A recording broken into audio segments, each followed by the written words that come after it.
Brought to you by TechnoSpark 20 series smartphones.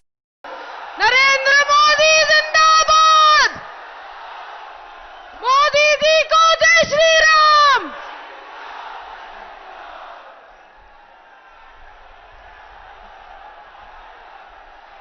Bharat माता की, भारत माता की।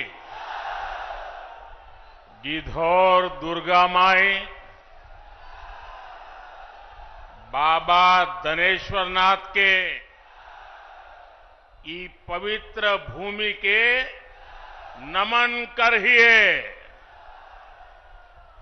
भगवान महावीर के ई ज्ञान भूमि पर अपने सबके अभिनंदन करिए। मंच पर विराजमान सभी वरिष्ठ महानुभाव और विशाल संख्या में हमें आशीर्वाद देने आए हुए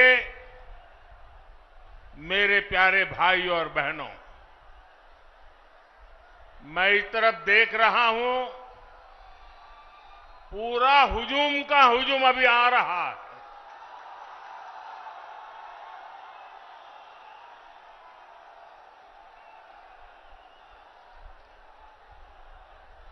अब जरा मैं आपको सवाल पूछना चाहता हूं, ये चुनाव सभा है कि विजय सभा है?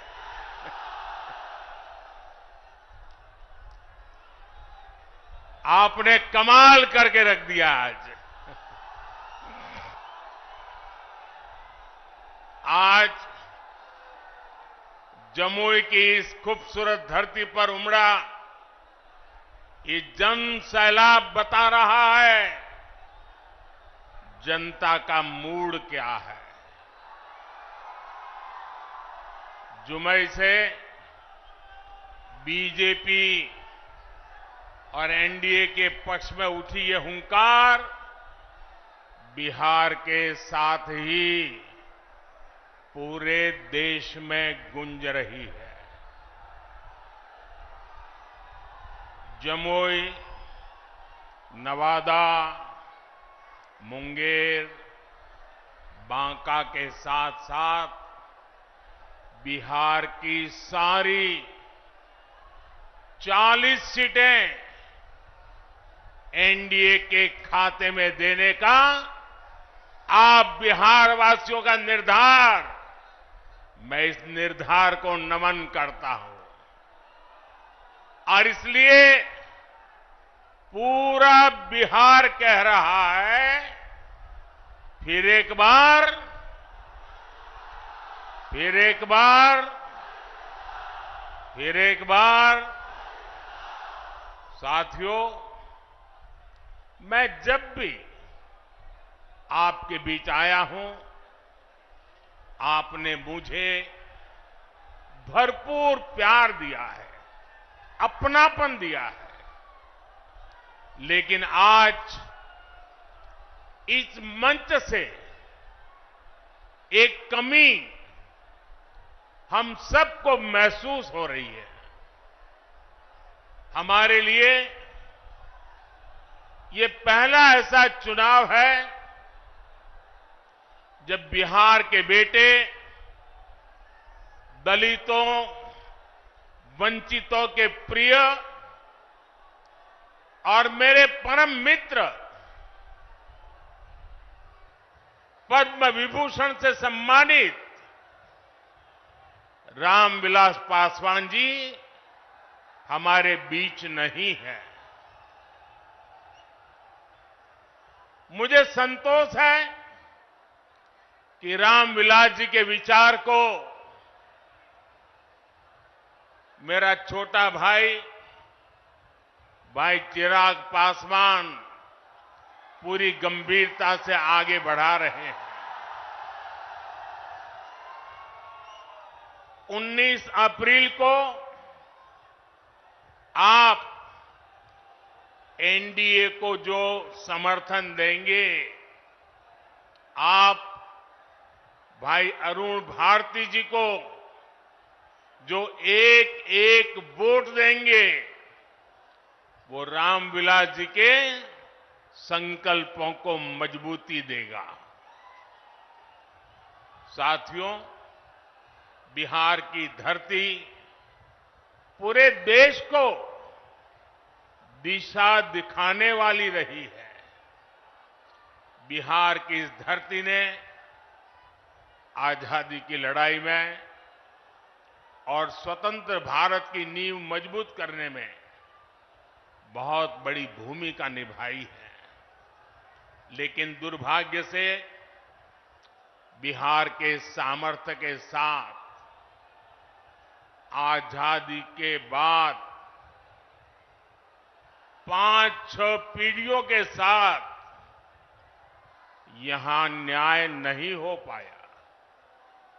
बिहार को एनडीए गठबंधन बहुत ही परिश्रम से एक बड़े दल से बाहर निकालकर लाया है। हमारे नीतीश बाबू की इसमें बहुत बड़ी भूमिका रही है। अब समय आ गया है कि बिहार और तेज गति से विकास करे। इसलिए 2024 का चुनाव बिहार और भारत के भविष्य के लिए बहुत निर्णायक है। ये चुनाव विकसित बिहार के सपनों को पूरा करने का चुनाव है। ये चुनाव विकसित भारत के संकल्प को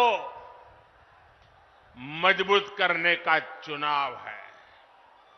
आज एक और कांग्रेस और आरजेडी जैसी पार्टियां हैं जिन्होंने अपनी सरकार के समय पूरी दुनिया में देश का नाम खराब किया था। दूसरी ओर बीजेपी और एनडीए हैं जिसका एक ही लक्ष्य है, विकसित भारत का निर्माण, खुशहाल बिहार का निर्माण। आप याद करिए 10 साल पहले दुनिया में भारत को लेकर क्या राय होती थी। कांग्रेस के राज में भारत को कमजोर और गरीब देश माना जाता था। छोटे छोटे देश आज जो आटे के लिए तरस रहे हैं, उनके आतंकी हम पर हमला करके चले जाते थे।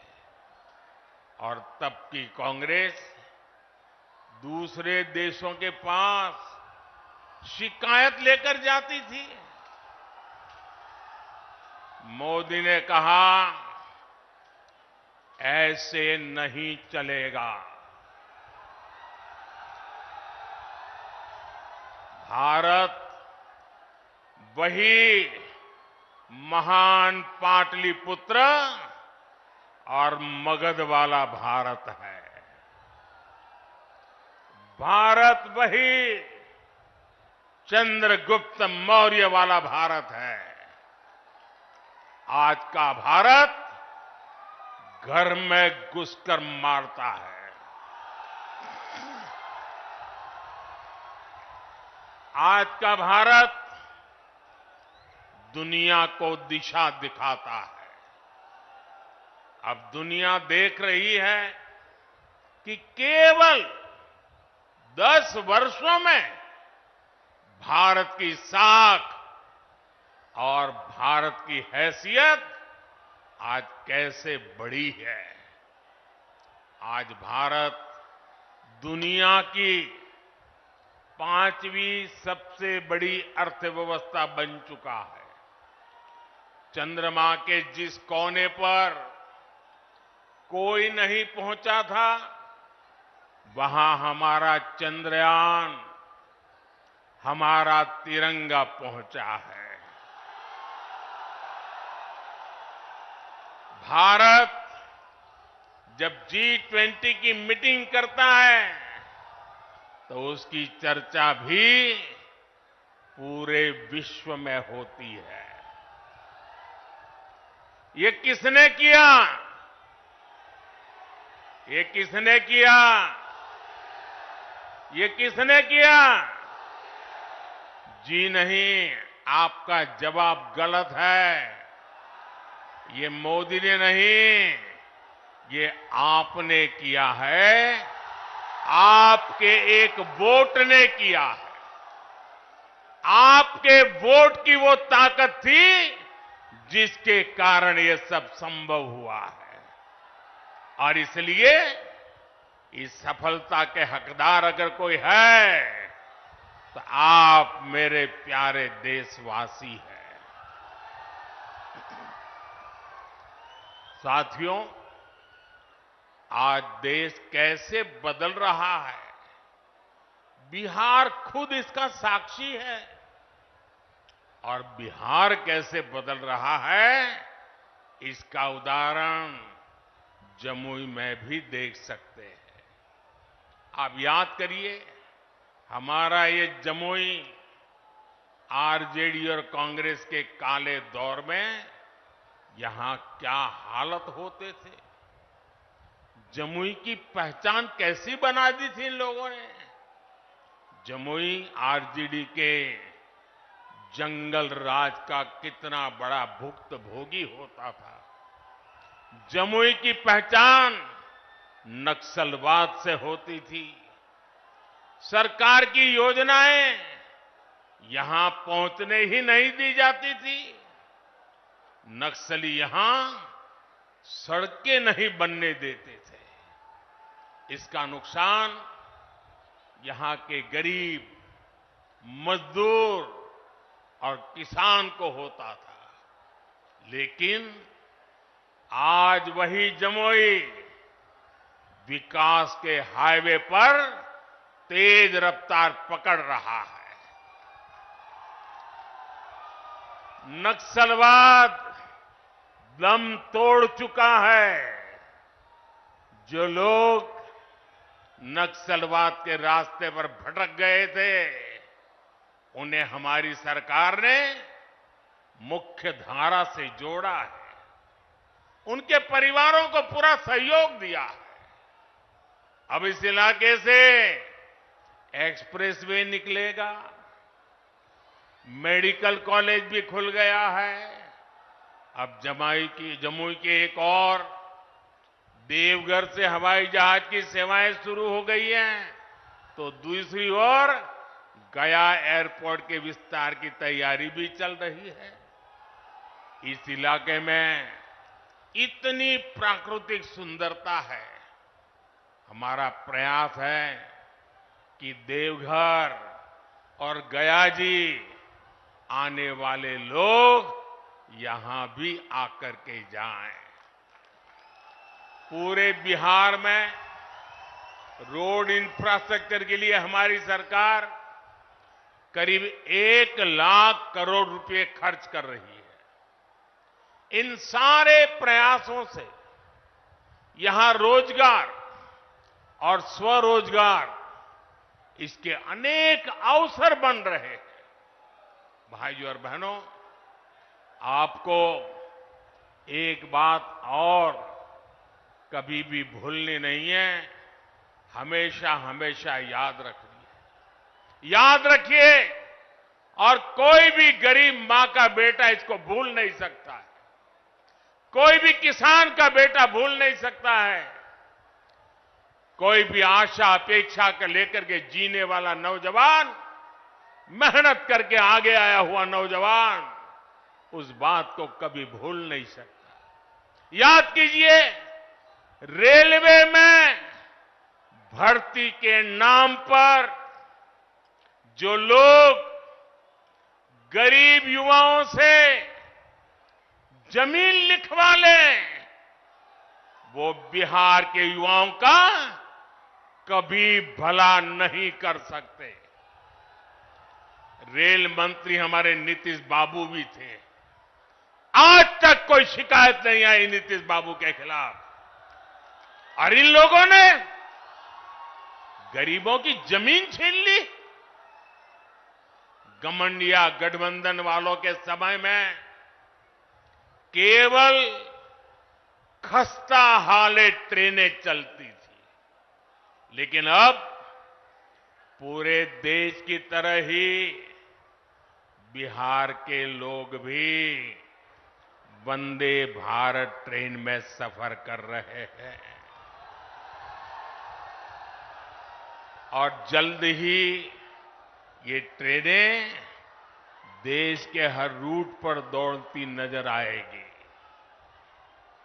जमुई के पुराने रेलवे स्टेशन की जो हालत है, वो तो आप भली भांति जानते हैं। अब जमुई का रेलवे स्टेशन भी आधुनिक बन रहा है। कुछ महीने पहले जब नए रेलवे स्टेशन की तस्वीर दिखाई गई थी, तो सब जगह उसकी चर्चा हुई थी। वो दिन दूर नहीं जब बिहार के बड़े रेलवे स्टेशन भी एयरपोर्ट्स की तरह सुविधा युक्त होंगे। साथियों, अभी नीतीश बाबू बता रहे थे कितने सारे काम हुए हैं। भाई चिराग बता रहे थे कितने सारे काम हुए। हमारे सम्राट जी बता रहे थे कितने सारे काम हुए। और मैं भी इतने सारे काम बता सकता हूं, शायद रात भर मीटिंग चलानी पड़े। लेकिन उसके बावजूद भी भाइयों बहनों, ये मोदी है। मोदी की कुछ सोच ही अलग है। ये इतने सारे कामों की सूची बताई जाती है ना, ये 10 साल में जो हुआ वो तो सिर्फ ट्रेलर है, ट्रेलर। अभी तो बहुत कुछ करना है। अभी तो हमें देश को, बिहार को बहुत आगे लेकर के जाना है। आप मेरे साथ सहमत हैं? सहमत हैं? सहमत हैं? और आगे जाना है ना? बहुत आगे बढ़ना है ना? बिहार को भी बढ़ाना है ना? हिंदुस्तान को भी बढ़ाना है ना? साथियों, ये मोदी गरीबी के ताप को सहकर यहां पहुंचा है। इसलिए हर गरीब के सपने का महत्व मोदी भली भांति जानता है, उसको जीने का प्रयास करता है। और इसलिए बिहार के मेरे नौजवान, बिहार की मेरी माताएं बहनें, बिहार के हर बुजुर्ग, मेरे शब्द लिख करके रखिए। और ये मोदी की गारंटी है, आपका सपना, आपका सपना ही मेरा संकल्प है। इसलिए केंद्र सरकार ने गरीब कल्याण को सर्वोच्च प्राथमिकता दी है। केंद्र सरकार के प्रयास से यहां बिहार में गरीबों को 37 लाख पक्के घर मिले हैं। आज बिहार के करीब 9 करोड़ जरूरतमंदों को मुफ्त राशन मिल रहा है। और मोदी की गारंटी है, अगले 5 साल भी मिलता रहेगा। बिहार में 84 लाख से ज्यादा आयुष्मान कार्ड भी बने हैं। इसलिए ही मैं कहता हूं, जब नीयत सही, जब नीयत सही तो नतीजे सही। साथियों, बीजेपी सरकार इंसानों की सेवा तो कर ही रहा है, हमने पशुधन की भी उतनी ही रक्षा करने का तय किया है। केंद्र सरकार ने बिहार के करीब 2 करोड़ पशुओं को खुरपका, मुंहपका जैसी बीमारियों से बचाने के लिए मुफ्त में टीकाकरण का अभियान चलाया है। आपको कोविड के समय मुफ्त में जो मोदी ने टीका दिया वो तो याद है। मोदी पशुओं को भी टीका मुफ्त में लगा रहा है। पहले गरीबों का जो पैसा बीच में ही लूट लिया जाता था, अब वो सीधे आपके खाते में पहुंच रहा है। आज बिहार के 85 लाख से ज्यादा किसानों को पीएम किसान सम्मान निधि का लाभ मिल रहा है। यहां जमुई में ही किसानों को इस योजना के तहत 850 करोड़ रुपए से अधिक सीधे उनके बैंक खाते में पहुंचे हैं। आप मुझे बताइए साथियों, एक गठबंधन गठबंधन वालों की सरकार होती तो आपके बैंक खाते में सीधे पैसे भेजने वाली व्यवस्था बनती क्या? हो सकता क्या? आरजेडी कांग्रेस आपके हक के सारे पैसे भी लूट लेते और आपसे साइन भी करा लेते कि हां पैसा मिल गया है। साथियों, आज देश के सारे भ्रष्टाचारी जो हमेशा एक दूसरे से लड़ते थे, एक दूसरे पर भ्रष्टाचार के आरोप लगाते थे, एक दूसरे को जेल में बंद करने की मांग कर रहे थे, अब वो सब मिलकर मोदी आया।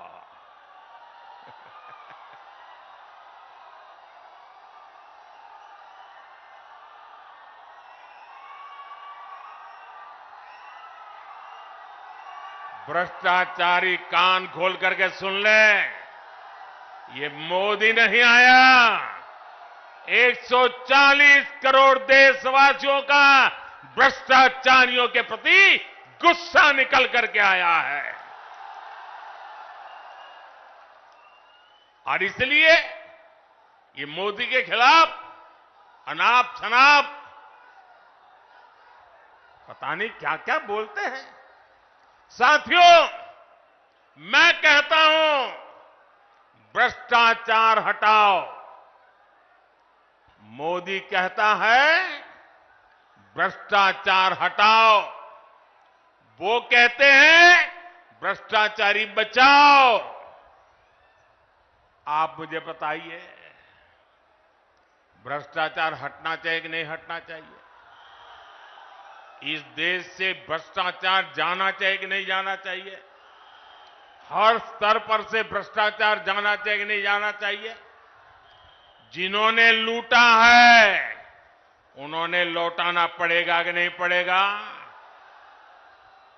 साथियों, ये कौन लोग हैं जो भ्रष्टाचार के खिलाफ इतनी बड़ी लड़ाई का विरोध कर रहे हैं?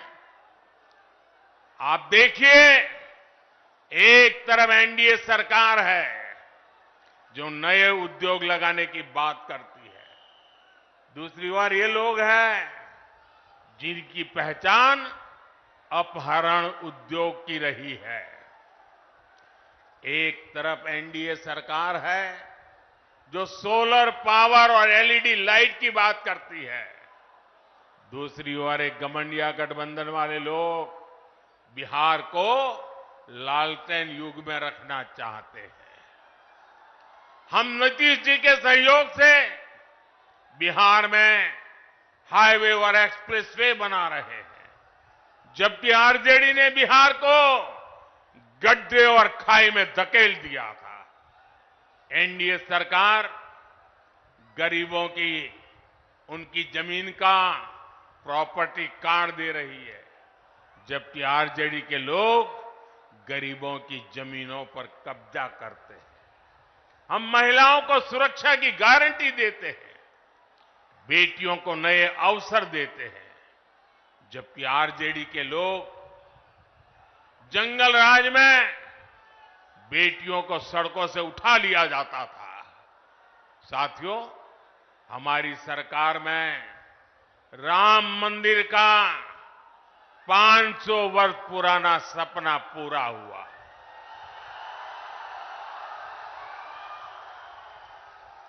जबकि यही आरजेडी कांग्रेस ने राम मंदिर ना बने इसके लिए पूरी ताकत लगा दी थी।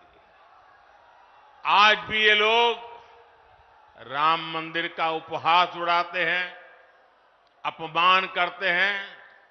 साथियों, कांग्रेस हो या आरजेडी, इन्होंने हर मौके पर बिहार और बिहारी गौरव का अपमान किया है।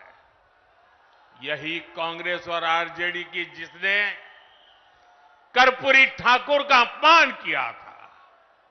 अभी कुछ ही समय पहले हमारी सरकार ने बिहार के गौरव कर्पूरी ठाकुर को भारत रत्न दिया, तब भी इन लोगों ने उसका विरोध किया। इन्हीं लोगों ने रामनाथ कोविंद जी को राष्ट्रपति बनाने का विरोध किया। कांग्रेस और आरजेडी ने आदिवासी महिला द्रौपदी मुर्मू जी को राष्ट्रपति का चुनाव हराने के लिए पूरी ताकत लगा दी थी। 19 अप्रैल को आपको इन गरीब विरोधी लोगों को अपने वोट से हराना है। चुन चुन करके इनको साफ करना है। करेंगे? घर घर जाएंगे, लोगों को समझाएंगे। आपको मेरा एक और काम करना है, घर घर जाकर लोगों को बताएं, मोदी जी आए थे, मोदी जी ने अपना प्रणाम भेजा है। मेरा प्रणाम पहुंचा देंगे, हर परिवार में मेरा प्रणाम पहुंचेगा। ये आपकी गारंटी, तो मेरी गारंटी है विकास की। मेरे साथ बोलिए, भारत माता की, भारत माता की। बहुत बहुत धन्यवाद।